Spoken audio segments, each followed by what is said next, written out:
السلام علیکم ورحمۃ اللہ وبرکاتہ۔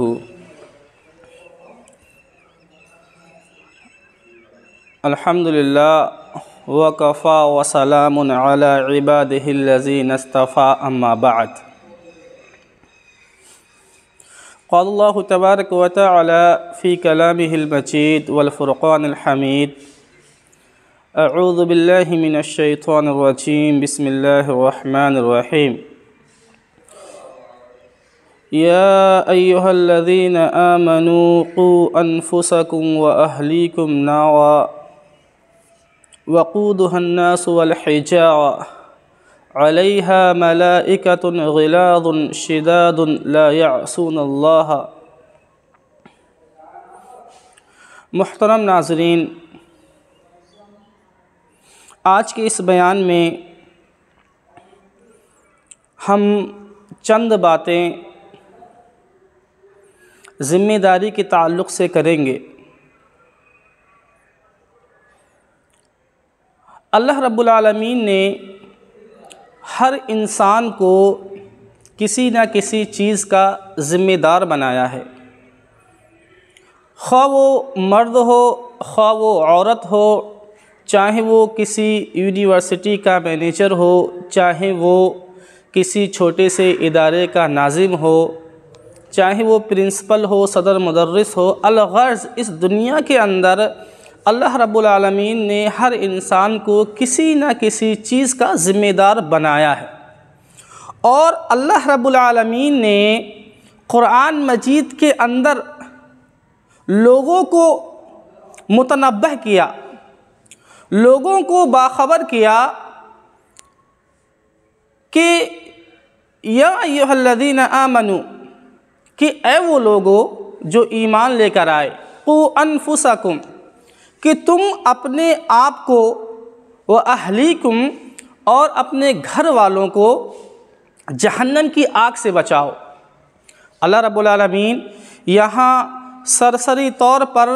اور کھلے عام ان لوگوں کو باخبر کر رہا ہے جو اپنے اہل و عیال کے ذمہ دار ہیں۔ یہاں اللہ رب العالمین فرماتا ہے کہ سب سے پہلے تم اپنے آپ کو اور اس کے بعد تم اپنے گھر والوں کو جہنم کی آگ سے بچاؤ۔ علیہا ملائکۃ غلاظ شداد، اس کے اوپر ایسے جہنم، اللہ رب العالمین نے اس جہنم کے اوپر ایسے فرشتوں کو مقرر کیا ہے، لا یعصون اللہ، جو اللہ رب العالمین کے حکم کی نافرمانی نہیں کرتے ہیں۔ یہی وجہ ہے کہ نبی کریم صلی اللہ علیہ وسلم نے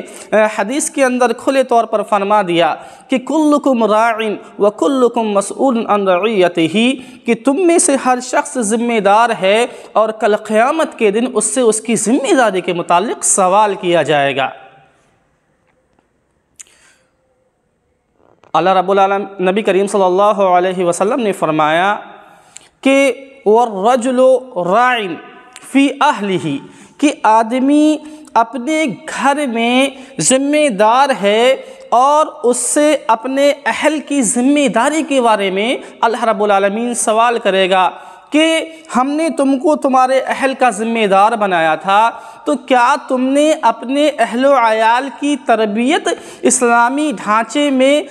ڈھالنے کی اپنے اہل و عیال کی کوشش کی؟ اللہ رب العالمین کل قیامت کے دن اس شخص سے سوال کرے گا کہ ہم نے تم کو تمہارے گھر کا ذمہ دار بنایا تھا، کیا تم نے اپنے اہل و عیال کی تربیت صحیح اسلامی طریقے سے کی؟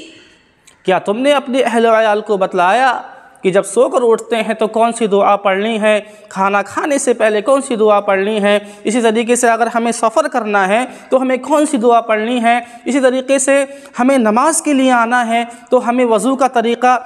کس طریقے سے ہمیں وضو کرنا ہے، ان تمام چیزوں کے بارے میں اللہ رب العالمین سوال کرے گا۔ تو ہمیں چاہیے کہ اللہ رب العالمین نے ہمیں جس چیز کا ذمہ دار بنایا ہے ہم اس ذمہ داری کو بحسن خوبی نبھانے کی کوشش کریں۔ اور آج آج کی جو جنریشن ہے وہ انٹرنیٹ کا زمانہ ہے اور ملٹی میڈیا دور چل رہا ہے، جس کے اندر ہمارے نوجوان بچے بالکل منہمک ہو کر رہ گئے ہیں، اس کی رنگینی میں کھو کر رہ گئے ہیں۔ تو ہمیں چاہیے کہ ہم اپنے بچوں کو اسلام کی تعلیم سے روشناس کرائیں، ہم اپنے بچوں کو اسلام کے بارے میں بتلائیں، ہم اپنے بچوں کو قرآن و حدیث کی تعلیم دلائیں، تاکہ ہمارے بچے بڑے ہو کر ایک اچھے داعی بن سکیں، ایک اچھے عالم بن سکیں۔ اگر وہ داعی اور عالم نہ بن سکتے ہیں تو ہمیں کوشش یہ کرنی چاہیے کہ اسلام کے جو بھی اصول اور ضوابط ہیں ان کو سمجھنے کی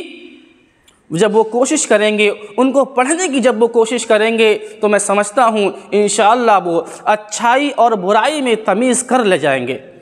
کہ شریعت میں کیا ممانعت ہے،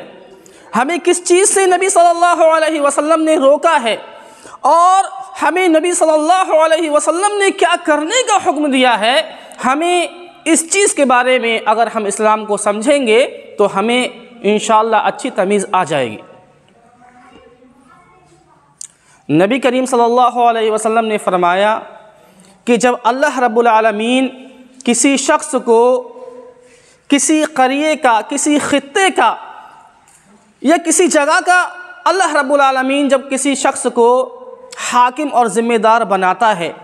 اور وہ حاکم اپنی رعایا کے ساتھ مسلسل بدسلوکی کرتا ہے، مسلسل ان کے ساتھ ان کی ذمہ داری کا خیال نہیں کرتا ہے، تو نبی صلی اللہ علیہ وسلم نے فرمایا ایسے شخص کے اوپر اللہ رب العالمین نے جنت کو حرام قرار دے دیا ہے۔ تو میرے عزیزوں اور میرے ساتھیوں، صرف اور صرف کہنے کا مطلب یہی ہے کہ ہمیں چاہیے کہ ہم کوشش یہی کریں کہ ہم جس چیز کے ذمہ دار ہیں ہم اس ذمہ داری کو بحسن خوبی نبھانے کی کوشش کریں، ہم اس ذمہ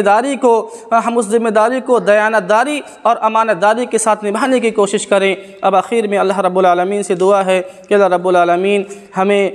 نیک بنا، ہمیں